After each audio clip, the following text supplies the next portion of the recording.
Live from the City of Angels, Sunday morning, midnight movie money, and we look at the number one film here this weekend, a surprise of sorts.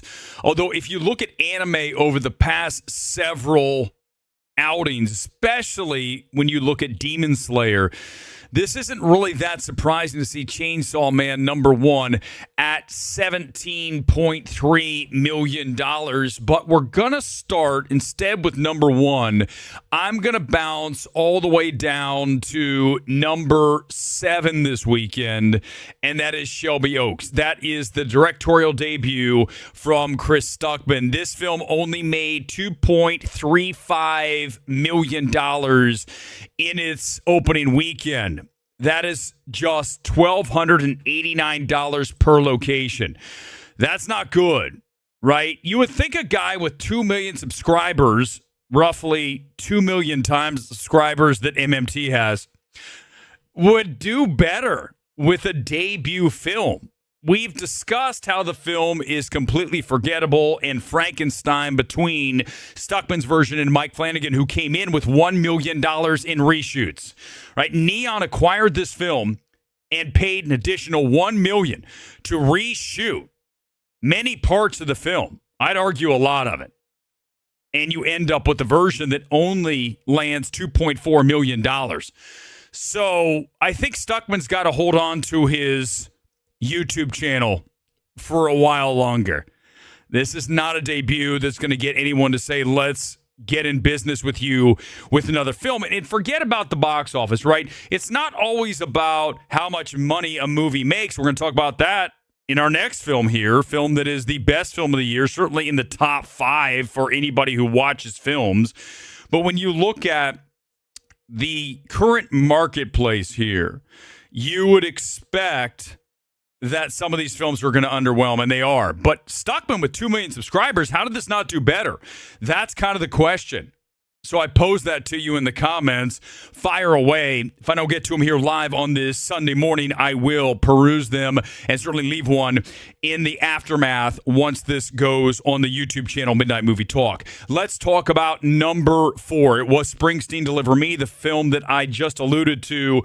The best film of the year, in my opinion, certainly in the top 5. If you don't have this rated up near the top of your 2025 list, then you're doing it wrong. I mean, it's really that simple.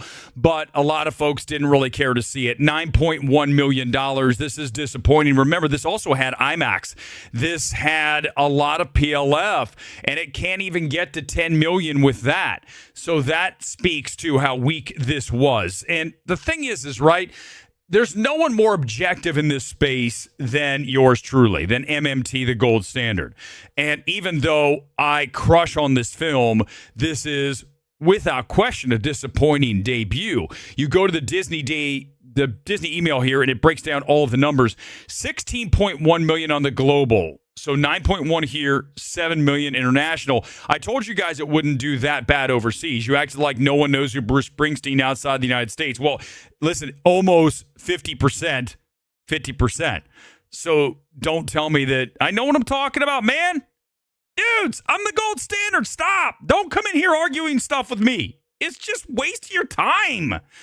But 9.1 million is really just a forgettable number when you especially look at that per theater average of only $2,630.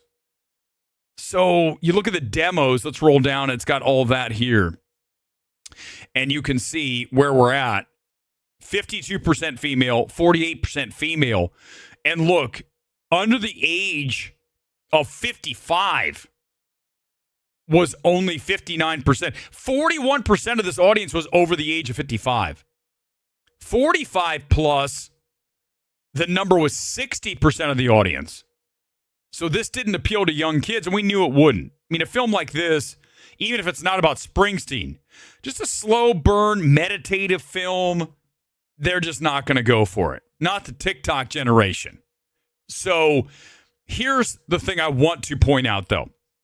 And this is very crucial. You understand this. This is what we do better than anyone else. When someone starts to say, well, Springsteen, Deliver Me From Nowhere, didn't do well at the box office, therefore it can't be a viable awards contender. Wait a second, everybody. Hey, Film Twitter, let's talk.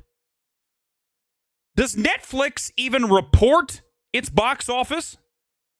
Do they even risk putting their films in theaters wide to bomb? You don't think that A House of Dynamite would have bombed? It did. There was no one in the screenings here when it played for that week. I looked, there was like no seats sold. So don't tell me that Springsteen can't be viable, but something from Netflix is protected by no box office reports and no legitimate footprint theatrically, that's okay.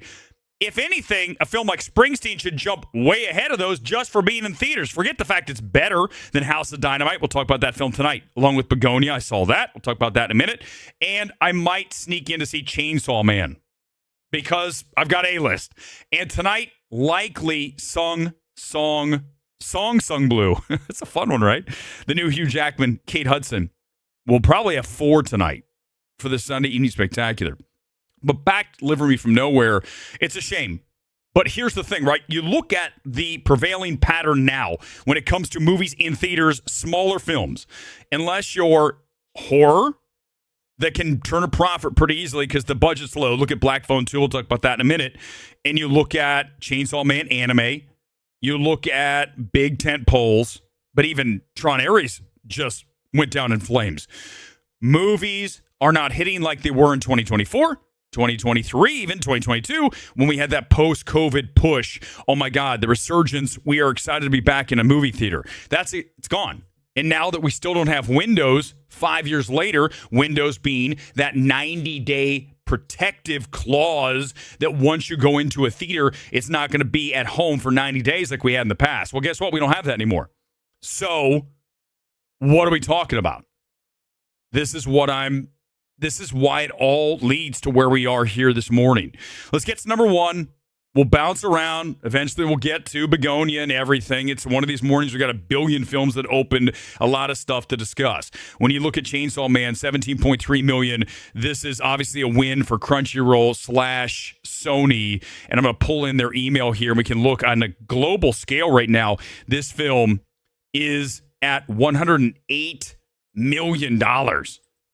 So anime, again, doing the numbers, but not just overseas. Right now, it's doing it here with the number 1 film in the United States at 17.25, 17.3 million domestic.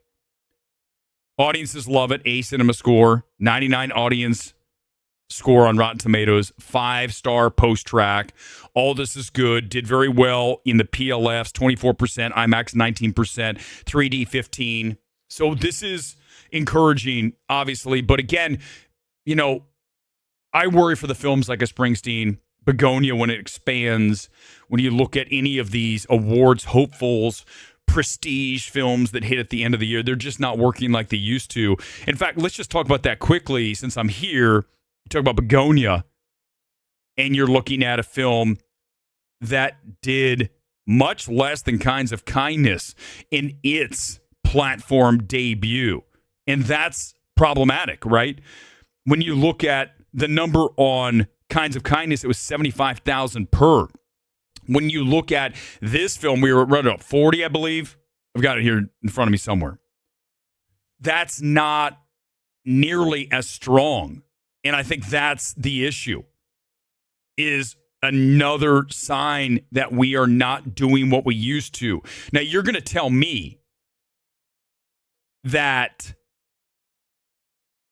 there were 17 theaters, not 5. Doesn't matter. You still want to see that number stay up. We're just not seeing those PTAs on the platforms like we used to. Begonia's a film I like. Weird film. You'd expect that. But if you're a conspiracy theorist or a flat earther, you're going to watch tonight when we talk about Begonia. Because I believe that Yorgos is showing you things. Remember the predictive programming, people? It's right there for you in this movie. Let's continue along. We're just jumping all over the place here this morning. It's live. It's what we do. Black Phone 2, $13 million on its second weekend. This is already at $80 million, though, worldwide. Okay? It's a $30 million film. So we're turning a profit. profit would be around 75. You go by the 2.5x multiple, right? You go by that 2.5x, then you're already at profitability. This is a film I still want to see higher, but listen, I think it really did well over the week. That helped.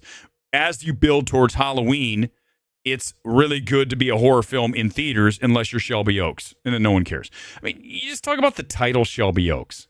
It's a subdivision. It's the name of a fictional town in Ohio, my home state. It's just not a good film, man. But Black Phone is benefiting from that Halloween window, as you would expect it to, and a nice profit here. Blumhouse is happy. The film is not great, unless you want to see Freddy Krueger and a bad version. This is not a good film, man. I don't know what to tell you. It's just unbelievable that people think the Black Phone 2 is like, oh, this is a great film. Like, wow, you guys, we got to get you to watch some classic films, some classic horror films. Hell, anything recent that was decent's better than this. Regretting You, this is another one that's interesting to talk about here this morning. At $12.8 million, okay? Now, that sounds okay for a smaller film. But remember, it ends with us. $50 million on the debut. 50. This is 12.9. Colleen Hoover. Okay? That's what I'm saying. Do you see what's happening? Every film is coming in way lower than something comparable a year or two or whatever ago. Recently. Forget 2019. Guys, unless we get Windows reinstalled, which is too late because Adam Aaron's a lazy son of a bitch, gets paid. Can you imagine getting paid $10 million plus per year and having a spineless bitch of a CEO who can't even get the studios to agree to a 30-day window? I talked about Windows a year ago. It's unbelievable, man. I just can't believe. We have to have people in power that say this is the line and this is what we're doing. We don't. We have wishy-washy $10 million CEOs that essentially deliver nothing. And your AMC stock should drop further because you've got a CEO who sucks. And you don't even say anything about that. It's always, AMC to the moon. This is my whole identity. Look at me. I'm the AMC ape. How about you get a real life? That would be cool, wouldn't it? If you put that much energy into building an actual life versus talking about AMC stock all the time. Sorry, I have to do it. Just what we do here. I'll do what I want to do. It's my channel. Tron Ares, 4.9 million, down 56%. This film is losing Disney its ass. I mean, we already knew that it was going to when we saw the opening weekend and the follow-up. But when you look at it right now, as I go back to the Disney email, we stand. Oh, I lost it. I lost it. It's 120 some odd million dollars. This is a $200 million film. So at the end of the day, you're talking about a film that needs to get about $450-500 million worldwide to break even. We're at 120 plus million. It's bad out there, but maybe Avatar 3 will save their ass. Ugh, I don't want to see Avatar 3. Tell me you guys are excited for that. Seriously. Quickly on one battle after another. It's not in the top 7. Was it 6? Maybe it was 6. We'll look in a second. But I do have the latest. It's sitting here at $180 million. Now, it's going to lose money for Warner Brothers. But if you would have told me months ago that one battle would make $180 million plus at the box office, I would have said you're nuts. Because this is obviously PTA's highest grossing film. It speaks to being buzzy. Okay? Now, granted, it's not a Sinners number. It's not some insane figure that we are like making a profit. I'm saying, think about this. In the realm of non-tentpole, adult skewing films, for a film to be at 180 million, just throw the budget out. That's impressive. As I've told you, everything that's going on in the marketplace. But when you throw in the budget, obviously that's the issue. But I just want you to look at two different things. Do you see what we do? We do things. Nobody's better. Nobody. It's not even a game. It's not a game, man. There ain't no one else in the game. We got the ball. No one else has it. It's not even up for debate.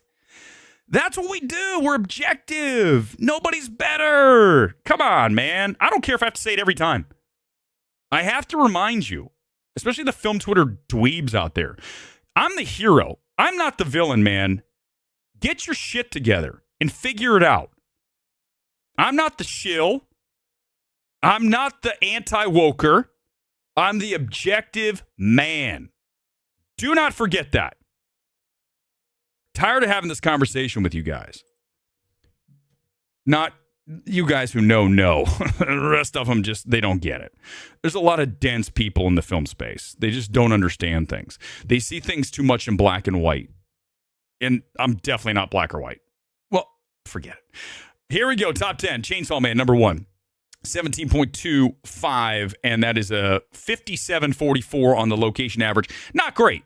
Listen, you want to see a 20,000 per on the number 1 film. We're at 57, so it speaks to where we are. We're sitting here in October. There's World Series, college football, NFL today. Come on.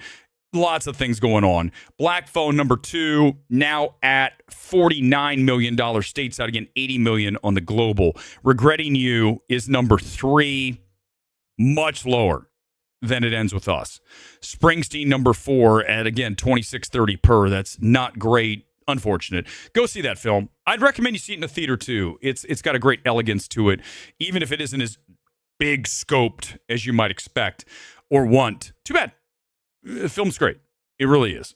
It delivers. Looks good. One of the best directed films of the year. Anyone who doesn't see these things, again, you can't teach people things. They either get it or they don't. Some people just don't have it.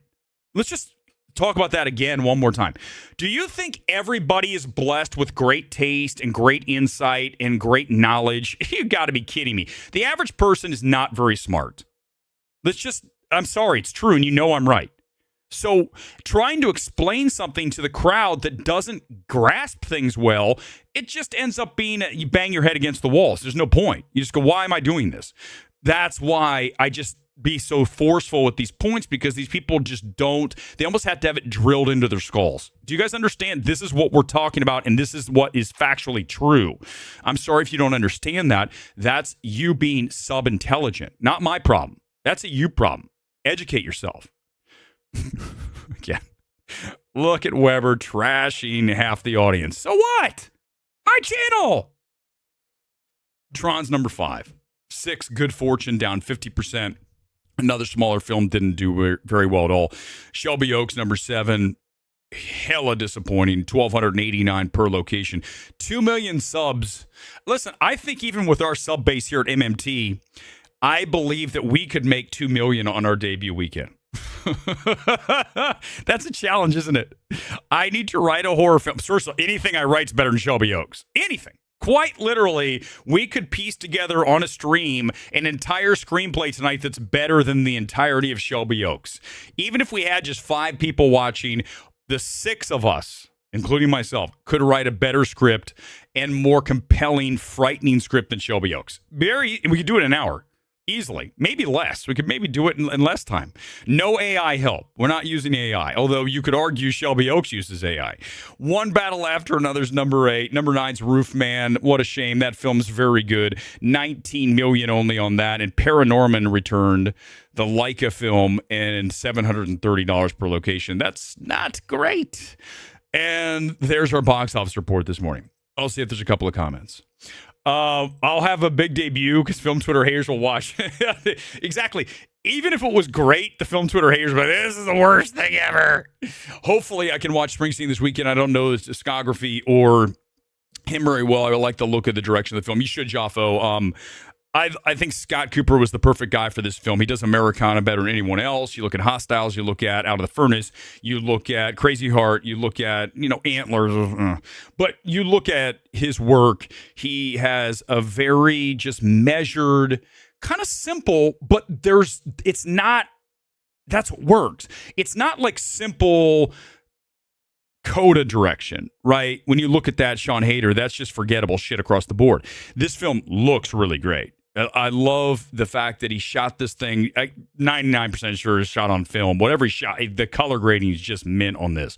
Really good. So I think you should see this film. I'm honestly, that's what I try to do here. I'm trying to steer you guys to films you should see, not towards Shelby Oaks or Black Phone 2, but towards Springsteen, Deliver Me From Nowhere, towards Begonia tonight when we talk about that, towards House of Dynamite, not a great film. can I just a quick teaser on House of Dynamite, those of you who watched it. Do we really need to tack on drama to every single character in your never-ending ensemble of folks that are in the film? Every character has to call home, has to mention they're getting married, so that we relate to the horror of nuclear fallout more. Oh, well, the Secretary of State has a daughter who he's not close to. And now we just bad, man. House of Dynamite's not a good film. But yet, Netflix, I heard that was like a #1 Best Picture contender from our Matt Naglias of the world, the biggest shills and clueless, talentless hacks. That's the world we live in. You're getting a little bit of Sunday night here on a Monday. Whatever it is, Sunday morning. All right, guys, I'm going to roll out. I'll check your comments on the way out.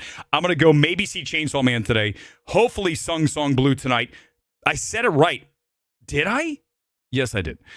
And that will be a later stream. If I see Sung Song Blue, we won't be on until like 9:30, 10 o'clock tonight in LA. That's 1 o'clock on the East Coast. If I don't go see it, I'll try to squeeze it at 8:30. So it'll be earlier. Obviously, I'll be in a movie if I'm not on. If I'm not at Sung Song Blue, then I will be here live. Peace out. Go check out Springsteen. I'll see you back here tonight for this Sunday evening spectacular.